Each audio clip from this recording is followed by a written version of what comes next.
A group of POWs huddles for warmth in a dense, wet jungle. They haven't eaten in days and are dying from disease and are still forced to work 12-hour shifts by their Japanese captors. As they try to get some rest before another grueling day begins, they hear the screams of one of their comrades. They close their eyes and pray that the soldiers don't come for them next. Every night someone is taken, and the smell of burnt flesh fills the air. The fire where the meat is cooked casts long dark shadows through the trees of the jungle as another human being is eaten by cannibals. War can turn men into monsters. Perhaps there's no better example of this than World War II. In Europe, the Nazis were murdering Jews and people who didn't fit into their ideology by the millions. In the Pacific Theater, countless war crimes were committed by both sides, and it was here that a gruesome secret would be uncovered after the war ended. Not only were POWs being mistreated and tortured, but in some cases they were being eaten by other humans. We're about to investigate several cases of cannibalism during World War II. You might want to prepare yourself to be shocked and appalled, because there are no happy endings to these stories. On September 2, 1944, a squadron of American torpedo bombers flew towards Chichijima Island, located south of the main island of Japan. Each aircraft carried a crew of 3. As they approached the island, anti-aircraft guns let loose. Explosions filled the sky as shrapnel flew in every direction. A heroic pilot tried to evade the Japanese countermeasures, but the belly of his plane was struck by an enemy shell. There was a jolt through the aircraft as the engine began to fail. The pilot shouted back to the rest of the crew that they were going down. Before the plane went into a nosedive, the crew was able to drop their payload of 4 500-pound bombs. Their mission was complete, and they now needed to evacuate the aircraft, or they'd be killed on impact. The turquoise waters of the ocean could be seen on the horizon as the plane fell from the sky. There was no time to think. The crew strapped on their parachutes and jumped out of the aircraft while they were still over the island. The pilot kept the plane as level as possible so his crew had the best chance of making it out and deploying their chute safely. Once the last crew member was out, the pilot could bail. He was now over the ocean, but he had no other choice. In a split-second decision that would save his life, the pilot opened the cockpit and jumped. He landed in the waves of the ocean and engaged his life preserver. The plane continued gliding for a few more seconds, smoke streaming from its wings, and then crashed into the waters of the Pacific Ocean.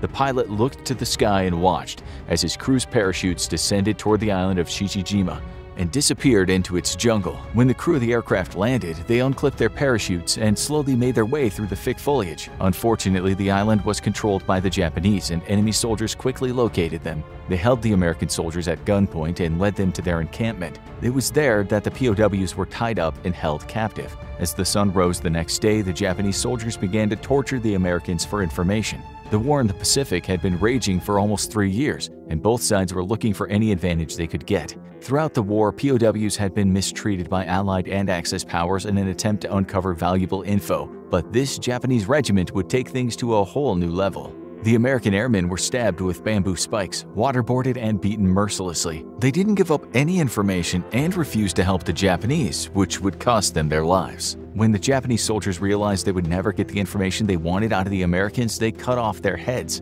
The American soldiers' heroic actions would not become known until their remains were later found and their terrible fate discovered. It's unknown how much food the Japanese soldiers had on the island, but many claim that they were by no means starving, as there were plenty of resources available. This makes what happened next difficult to comprehend. When Allied forces took the island, the Japanese were forced to surrender. When the island was scouted and secured, the Allies found the remains of American soldiers that had been butchered and eaten. It was clear that the flesh had been cut from their bodies due to the knife marks on the bones. Japanese Admiral Kenisu Mori would later testify that their chef had pierced the livers of the American soldiers with bamboo sticks and cooked them with soy sauce and vegetables. It's been hypothesized by some that in certain Japanese belief systems, the liver is the part of the body where courage and power come from. By eating the liver of enemy soldiers, some Japanese military leaders believed that they would be given the power to defeat their adversaries. However, the liver was not the only part of the POWs that was eaten. Other Japanese soldiers stated that their commanding officer, Lieutenant General Yoshio Tachibana, ordered them to consume the flesh of 4 American soldiers who had landed on the island.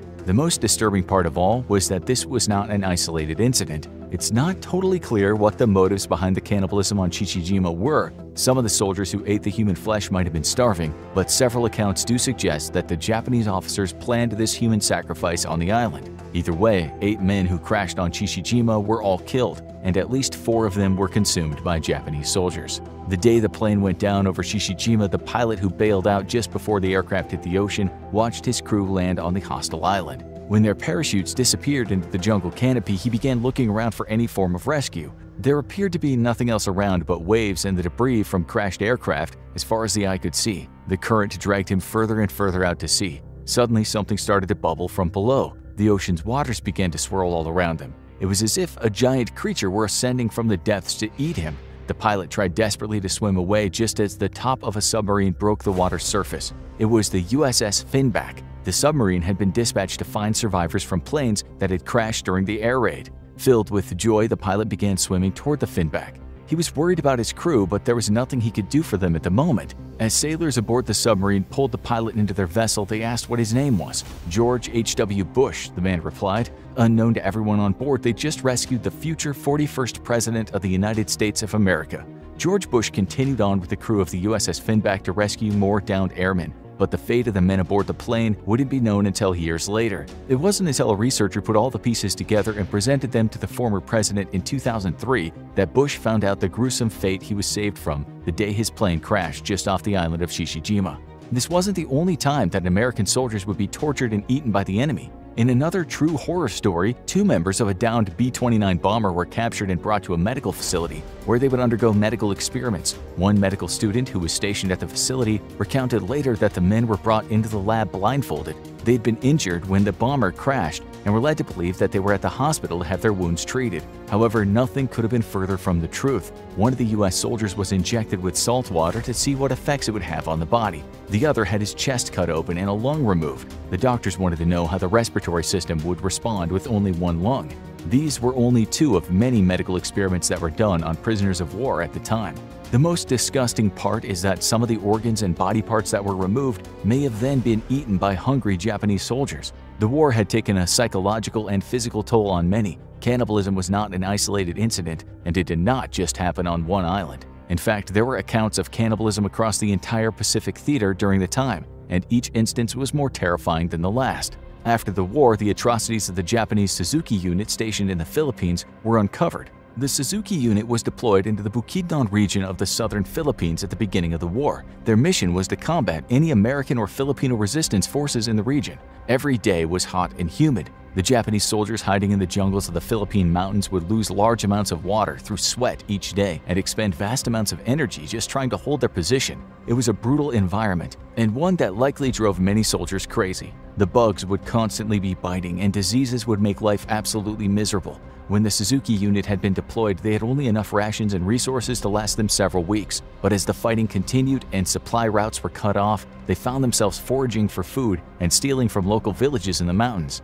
As they continued to fight Allied forces, more and more Japanese soldiers started dying from malaria and dehydration from diarrhea. It was determined by doctors in the unit that the only way the men could stay healthy enough to keep fighting was if they had a constant source of protein. Unfortunately, this was hard to come by in the dense jungles of Bukidnon.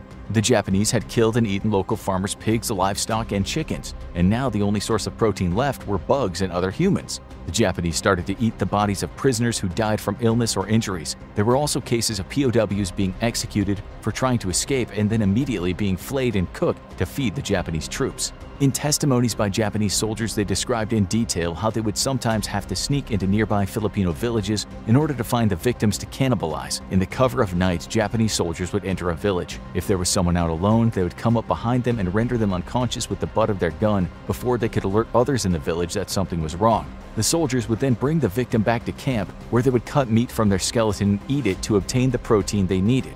The human flesh would often be boiled with vegetables. Other times, it would be left out in the sun to be cured.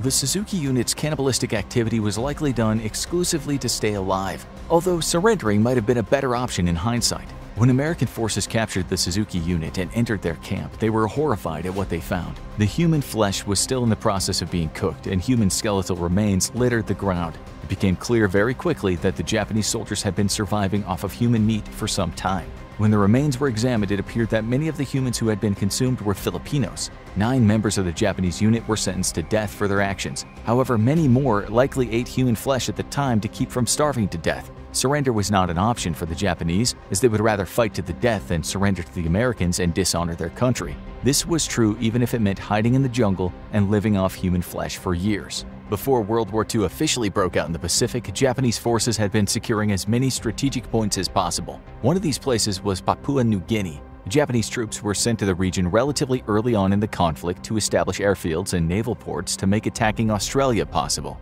The Japanese captured soldiers from India, Singapore, and other parts of Asia who were aiding the Allied forces, many of which were then forced to build the wartime infrastructure Japan needed in Papua New Guinea. As Allied forces started gaining ground in the region, Japanese forces retreated further and further into dense jungles. They would take their prisoners with them to aid in building new encampments. Again, surrender was not an option for these Japanese soldiers, so they continued to fight even though the territory was all but lost. They eventually became cut off from supply lines, and no reinforcements would be able to reach them. As food ran out, the Japanese soldiers looked for other sources of protein. They originally tried hunting the Aboriginal people of Papua New Guinea, but quickly found out that they were too hard to capture since they knew the land better than anyone. They also tried killing Australian soldiers as a source of sustenance, but this proved to be too difficult as well, so they turned to the prisoners under their control. The Japanese needed them for manual labor, but the intense hunger pains began to overpower any rational thoughts. One Pakistani corporal who survived being a prisoner in Papua New Guinea recounted that toward the end of the war, Japanese soldiers were killing and eating one prisoner a day. The horrifying thing was that this lasted for around 100 days. It's highly likely that over 100 people were eaten by the Japanese soldiers in Papua New Guinea alone. But it gets worse. The other prisoners would watch each night as one of them was selected to be sacrificed so their Japanese captors could satisfy their hunger. The survivor said that whoever was chosen would be taken to a small hut where their screams could be heard echoing through the jungle. It appeared that they would be flayed alive. Those who survived having parts of their legs and arms cut off would then be thrown into a ditch where they would bleed out as they prayed for death. When the Japanese soldiers were questioned about their decisions, some startling information came forth. The cannibalism was most often done for survival reasons, but not always. During one soldier's trial, he said that when he had killed and eaten an Australian soldier, it was for two reasons. The first was because he was starving, but the second and more sinister reason was that he had an intense hatred for the enemy. As horrendous and vile as these accounts are, it's important to remember that not every Japanese soldier was engaged in cannibalism. These were isolated incidents. On top of that, most would never have eaten another human if they were not dying from starvation. Early on in the war, intense bombings and fighting occurred within Australia and the surrounding region. The Japanese first attacked the mainland of Australia in February of 1942, when they bombed Darwin and Broome. By the next year, the Japanese had conducted 97 different air raids on the country. During this time, Japanese midget submarines were also entering Sydney Harbor and shelling the suburbs surrounding the city. The Australian military would capture the midget subs every once in a while, but whenever they opened the hatch, the two Japanese soldiers inside would be dead from self-inflicted gunshot wounds to keep them from being captured. It was when the Australians started pushing the Japanese back toward Asia that they uncovered the cannibalism of their own people. Australian troops would advance from one island to the next, making sure they were clear of any enemy presence. When they came to the larger islands of Papua New Guinea and Indonesia, they were met by heavier resistance. It was also here that they would come across abandoned Japanese encampments with human remains scattered around. Oftentimes, the bones showed signs of being butchered. Toward the end of the war, the Japanese soldiers that were left to fend for themselves became desperate. It's in the camps of these soldiers that more signs of cannibalism were found. As Australian soldiers and other Allied forces worked their way through the Pacific Islands and came across Japanese camps, they noted that several contained the remains of captured Australian soldiers. However, the only thing left of them were their hands and feet. Everything else had been eaten. So it would appear that cannibalism was happening all throughout the Pacific theater by groups of Japanese soldiers. It wasn't done by everyone, but some soldiers who were desperate to survive turned to cannibalism as a means to an end. As crazy as it sounds, eating another human was a better option than surrendering to some Japanese soldiers. That being said, the Japanese were not the only ones who engaged in cannibalism during World War II. When it comes to survival or death, people will do almost anything to stay alive. At the siege of Leningrad, starving people were seen eating the remains of the dead. It was cold, nothing would grow, and no supplies could enter the city. The only way to survive at that point was to eat anything that contained nutrients, including humans. There were even accounts of people cutting off their own flesh and consuming it, as hunger overcame rational thought. Another example happened after the Battle of Stalingrad, where around 100,000 German soldiers were captured. They were sent to Siberia and Central Asia, where they were held in POW camps. The Soviets had very little sympathy for the Germans and didn't provide them with enough food or water. This led to the Germans resorting to cannibalism of their fallen comrades in order to make it through the brutal winters while locked up in the Soviet camps. To paint a picture of how dire the situation was for the Germans, out of the 100,000 that were captured, only around 5,000 survived until the end of the war. In the independent state of Croatia, which was set up and ruled as a Nazi puppet state, a number of concentration and death camps were established to carry out Hitler's final solution. It was here that the fascist Ustasha organization committed genocide against the Serbs and countless Jews to advance the Nazi agenda. It was recorded that when the Ustashas would slash the throats of their victims, they would hold a cup up to their neck to collect blood as it flowed out of the wound. The members of the Ustashas would then drink the blood in a ritualistic fashion. This brings us back to the point that not all cannibalism during World War II was for survival purposes. There are some that believe there might have been a cannibalistic cult-like understanding between certain officers in the Japanese military. There are several accounts given by different Japanese soldiers that said they were forced to consume human flesh and liver by their superior officers. In these situations, the men were not starving, and if they refused to eat the flesh of their enemy, they would have been chastised by their superiors. In extreme circumstances, soldiers were even physically forced to eat the human meat. It was said that officers who made their soldiers eat human flesh connected it back to the Sino-Japanese War that had taken place years earlier. Many of the imperial troops would regularly consume the flesh of their enemies to make them invincible in battle. Some of the higher-ups who were forcing their men to eat human meat in World War II had fought in the Second Sino-Japanese War, which had begun in 1937. And if you don't believe the Japanese and Allied soldiers' accounts of the events, there's a very blatant line of evidence that makes it clear cannibalism was a problem during World War II in the Pacific. A secret Imperial Army order was given on November 18, 1944 that directly addressed the problem of Japanese troops engaging in cannibalism. You might think it would directly condemn them, but that's not quite the case. In the address, the Imperial Government of Japan informed the troops that cannibalism was punishable by death. The caveat here was that cannibalizing an enemy was completely fine. The government was not promoting cannibalism as the order mentioned eating humans as being the worst human crime, and that it was due to a lack of thoroughness and moral training. However, as long as it was the enemy being eaten, it was not punished as a crime. At the end of the war, many Japanese soldiers and officers who were found to have engaged in cannibalism were tried for war crimes and sentenced to death. The Japanese government does not allow this part of Japanese history to be taught or discussed in public as it's deemed too sensitive. Scholars who wish to publish information about the atrocities that happened during World War II have to leave Japan to do so. This is why several Japanese historians have sought jobs in Australia and at other universities around the world so they can accurately write about this time in history. It also cannot be overstated that cannibalism by Japanese troops was not the norm.